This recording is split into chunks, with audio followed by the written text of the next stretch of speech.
Well, I'm glad to welcome everybody to the Binational Alternative Fuels Corridor here, in which we've joined our two countries. Glad to have the Transportation Secretary, who's building a little project downriver, be ready in a couple of years.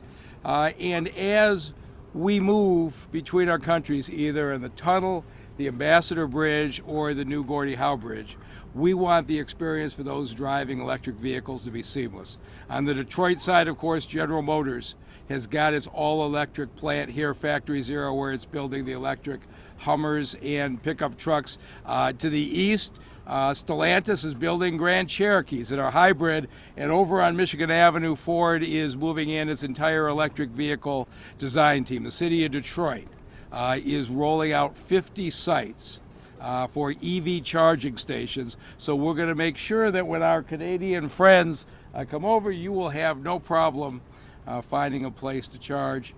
Canada is doing the reciprocal, and it is because the Biden administration, with the Inflation Reduction Act, giving us extraordinary support, and Governor Whitmer, who has had a leadership in alternative transportation, with her help, down the street on 14th Street, we are building the first public street in America that has wireless charging. You will be able to park your car or drive your electric car, and just like your wireless cell phone charging works, on 14th Street, we'll have the first street in America that's being done in partnership between us and the state of Michigan. And so, Minister, I know you're going to have a really good experience here.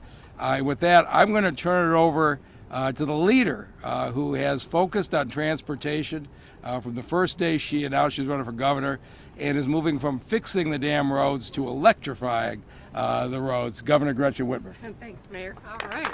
Thank you, Mayor.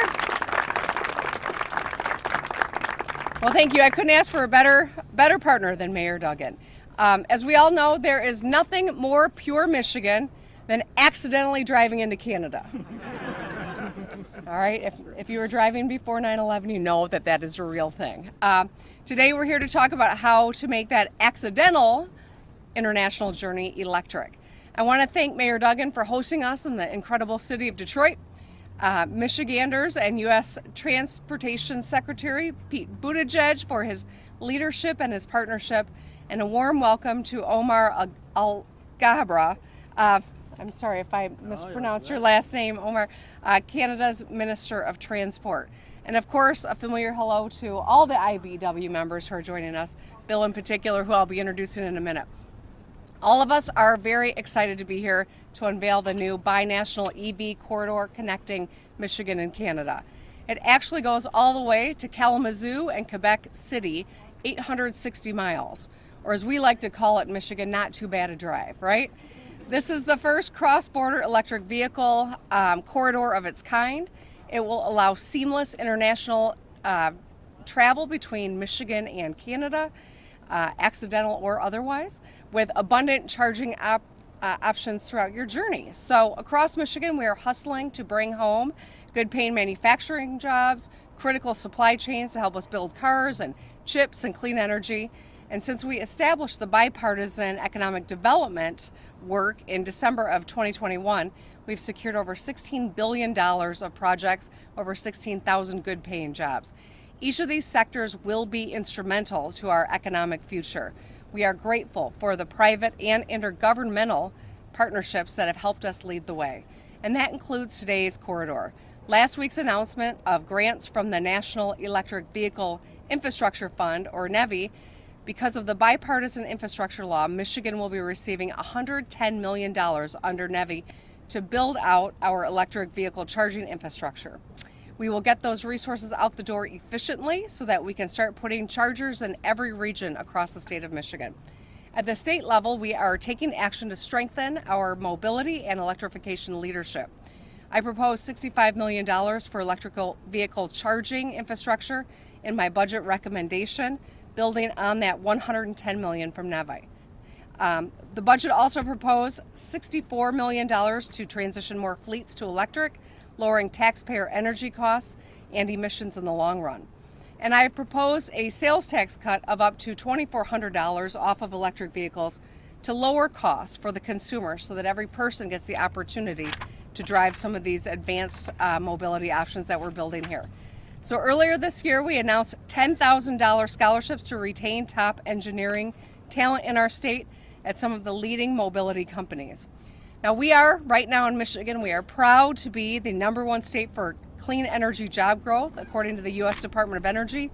We are predicted to dominate battery manufacturing by 2030, according to business experts, journalists, and financiers, and leading beneficiaries of projects funded that use incentives from the Inflation Reduction Act, according to Climate Power.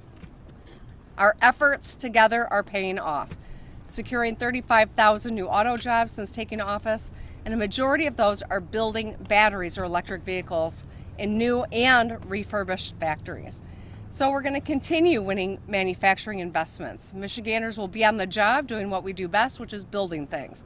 And because we restored workers' rights, we'll be able to bargain together for fair wages and benefits. Our future is bright. With continued collaboration between local, federal, and international partners, we will be defining the next century of mobility. And with that, I'd like to introduce Bill Baisden from IBEW Local 58. Thank you.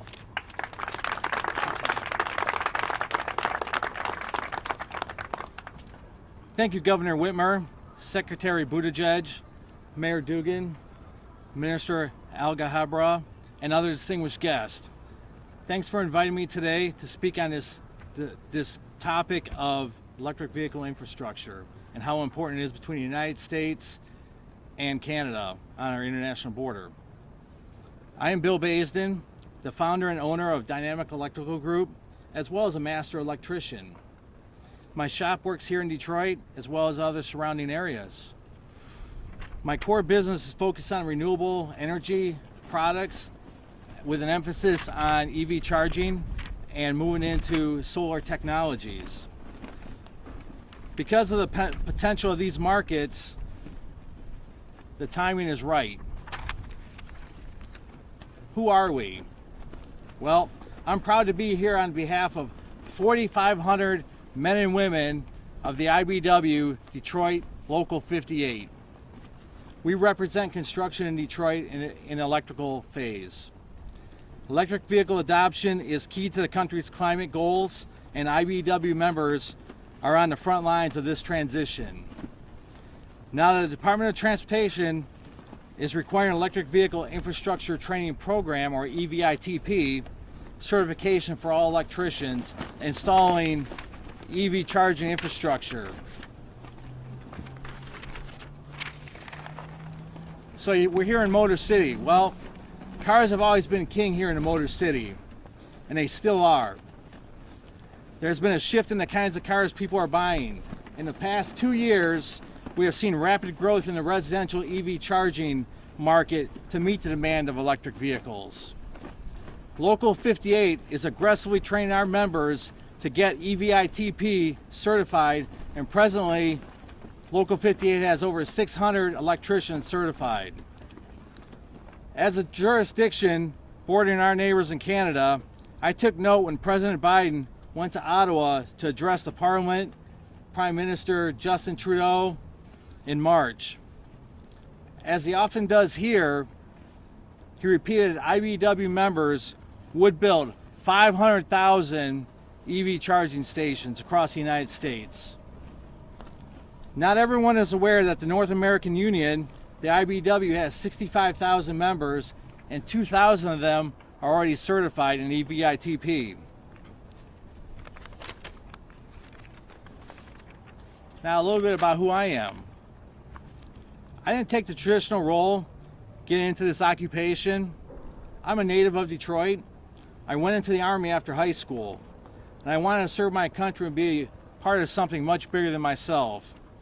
I served mostly stateside and in various locations across the U.S., as well as South Korea and Panama. I was trained in communication electronics, where I repaired radio systems for the Army. Well, I got out of the Army in 1997 and eventually returned to Detroit, where I was encouraged by another Local 58 member to join the IBEW. I will say this, as an IBEW member, the benefits available to you are much better than in most jobs in the civilian sector. I made a commitment to branch out into entrepreneurship with electric vehicles. Being an emerging market as it is, the opportunity was promising. Furthermore, the market developments with all the automakers coming out with EVs and GM, right behind us here, announcing they will produce 100% of all their vehicles by 2035 will be electric. Cars, as we know, will be transforming. Gas stations will eventually phase out as we know them, and as many as they are around our area. The more I read about the growth potential of the EV vehicle market, changes in policy on the federal level, and the direction the car companies are moving, I saw the growth potential. In conclusion, I've been planning to open up my shop for a couple of years. Well, I'm now a new contractor. I've been in business 2 months, and life's been good so far. I chose this specialty as an article of faith in the future, spurred by the passage of recent laws such as the Bipartisan Infrastructure Law and the Inflation Reduction Act. The investments and upgrades and incentives for new adoption of the climate-forward technologies like EV technologies and adoption are bold steps by the Biden administration, taken towards addressing the urgent and enormous challenges that we face today. That is what this moment demands. I am proud to be a part of the Power in the Future, and I thank you for including me in this discussion. I now turn it over to the Canadian Minister of Transport, Omar Alghabra.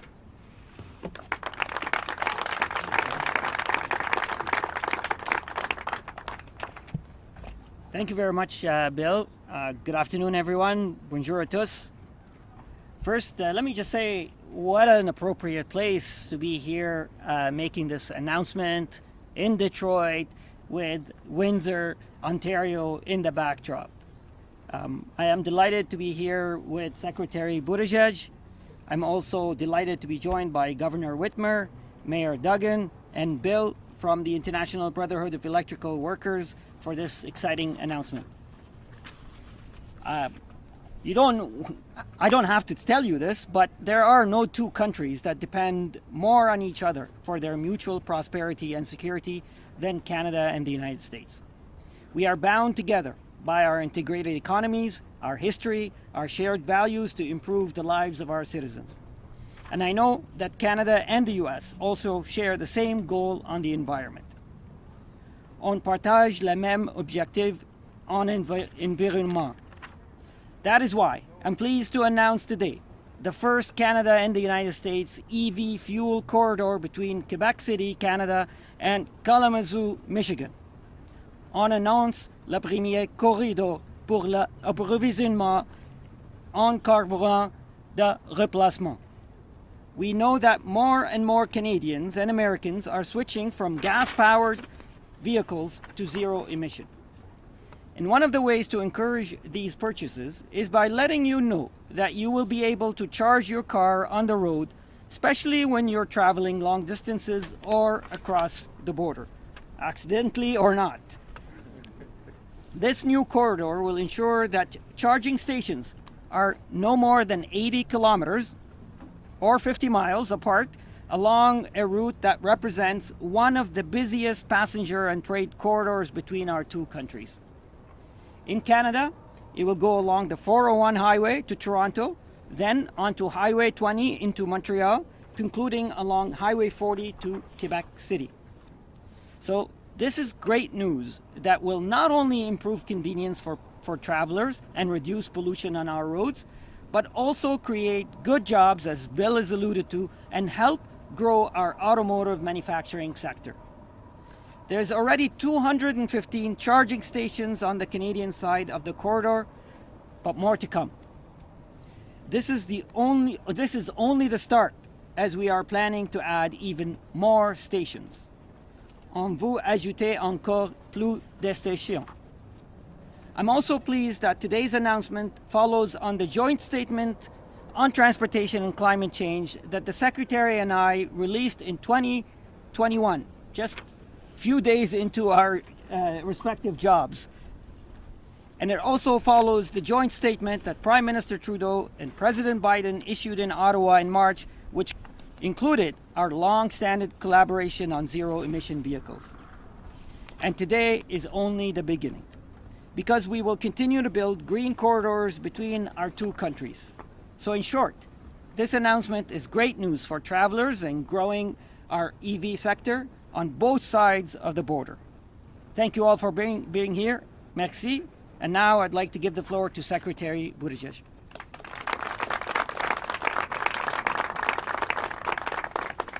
Well, thank you very much to my friend and our great partner across the border, Minister Omar Al-Ghaba, the first counterpart that I spoke to after getting this job and somebody who we have worked with on so many shared priorities. I want to thank and recognize Governor Whitmer and Mayor Duggan for welcoming us to this state and this city. We have just been at the summit of the transportation ministers of APEC, the Asian Pacific Economic Cooperation body. People coming from as far as New Zealand, Chile, Japan, and it is a pleasure to showcase the extraordinary successes of this state and this city to that international audience. And of course, both Mayor Duggan and Governor Whitmer have been very important partners to the Biden-Harris administration as we have worked to create good-paying jobs and support the future of American infrastructure and transportation. And we're so glad to be here with Bill Baisden, IBEW member and president of Dynamic Electrical Group, and the many entrepreneurs and the many union workers that he represents, because of course that's such a big part of what this is all about. The U.S. and Canada have long enjoyed a deep friendship and a productive partnership, including and especially around transportation issues. For example, we share joint stewardship of the St. Lawrence Seaway, which moves goods between the Great Lakes region and the rest of the world. 64 years ago, at the opening of the Seaway, Queen Elizabeth II declared it, quote, one of the most outstanding engineering achievements of modern times, a highway which will open the middle of this continent to the commerce of the world, end quote. Today, of course, we're recognizing a different and more literal kind of highway, one that I think very much represents one of the most important achievements of our time, and will shape international commerce and travel, both in and far beyond the North American context for decades and generations to come. So I think it's fitting that this first U.S.-Canada EV corridor runs through both Detroit and Windsor, two of the world's great auto manufacturing centers. About $148 billion in cross-border trade came through Detroit past year alone, and about a third of that was related to the automotive sector. And that's to say nothing of the brand new investments driven by President Biden's policies of investing in America. Since he took office, companies from down the block and from around the world have invested billions of dollars to build new manufacturing plants in the U.S., including new union facilities right here in Michigan. As so many people here know, the EV revolution is already well underway. Consumers, industries, and global markets are already heading very quickly in that direction. So the only real question now is whether the benefits of that EV revolution will be accessible to every driver, whether America and its partners will lead the way, and whether it will all happen quickly enough to make the difference we need it to in the fight against climate change. And we are working to make sure the answer to all three of those questions is a resounding yes. As we speak, thousands of union workers here and across the country are building the vehicles of the future, the batteries that will power them, and the chargers that will support them. And thanks to President Biden's vision and leadership, we're building a network of 500,000 EV chargers nationwide in cities, in rural communities, and along alternative fuel corridors.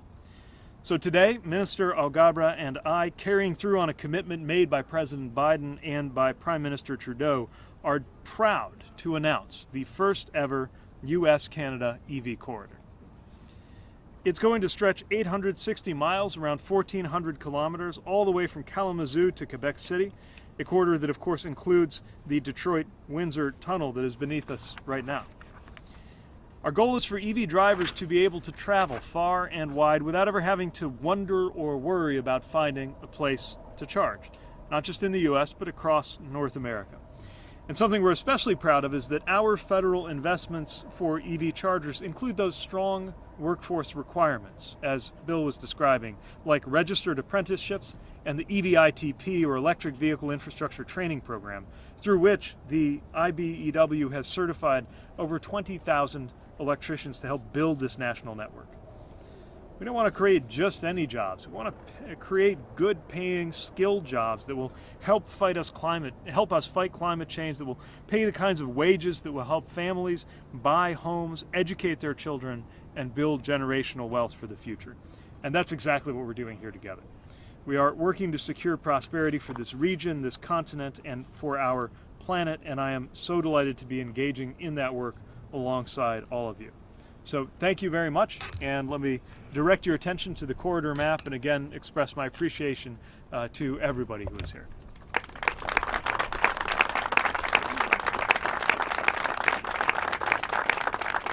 With that, I think we have a few minutes for questions from the media, which I think Bobby will be quarterbacking.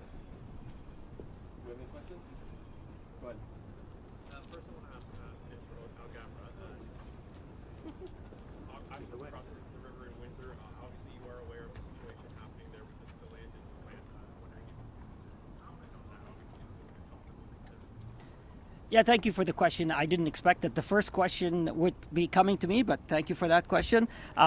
Look, our government has been talking and taking action about encouraging manufacturing jobs in Canada that help reduce pollution, but also create well-paying jobs. Stellantis' announcement with LG to build a battery plant in Windsor was a great success.